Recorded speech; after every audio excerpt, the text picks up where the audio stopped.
ఆగండి, spider man brand new day గురించి బయటకు వస్తున్న టాక్ మామూలుగా లేదు. చాలా మంది టామ్ హాలాండ్ కెరియర్ ఇదే బెస్ట్ స్పైడర్ మ్యాన్ అంటున్నారు. కానీ అసలు కారణం ఇంకా అందరికీ తెలియదు. ఈసారి మల్టీవర్స్ కాదు, పీటర్ పార్కర్ జీవితమే అసలు కదా అంటున్నారు. కానీ అతని జీవితంలో జరిగిన పెద్ద మార్పు ఏంటి?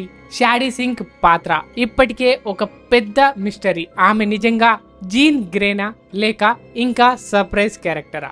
పీటర్ అండ్ ఎంజే మళ్ళీ కలుస్తారా లేక ఈసారి కథ మరో మలుపు తిరుగుతుందా? సమాధానం ఇంకా సీక్రెట్. స్పైడర్ మ్యాన్ ఈసారి మరింత పవర్ఫుల్ అంటున్నారు. కానీ ఆ కొత్త పవర్ వెనుక అసలు రిస్క్ ఏంటి?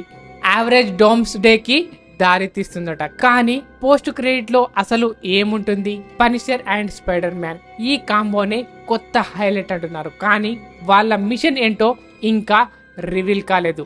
యాక్షన్ టామ్ హాలాండ్ ఎరాలో బెస్ట్ అంటున్నారు. ఎమోషన్ ఈసారి గుండెను తాకుతాయట. బాక్స్ ఆఫీస్ ఓపెనింగ్ రికార్డులు బద్దలవుతాయని అంచనా. కానీ అసలు ఫైనల్ నంబర్స్ ఎంత వస్తాయి అది రిలీజ్ తర్వాత తెలుస్తుంది. ఒక్క మాట, ఇది కేవలం సూపర్ హీరో సినిమా కాదు, పీటర్ పార్కర్ జీవితాన్ని మార్చే కథ.